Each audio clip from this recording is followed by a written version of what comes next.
Hello everyone, welcome again to Muhyi's Arabic lessons. The first video in the Q&A in MSA Arabic, and we will be studying the question tools. Let's start with the question tools. First one is ما ماذا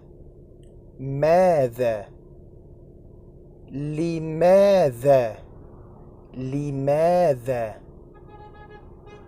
كيف متى أين من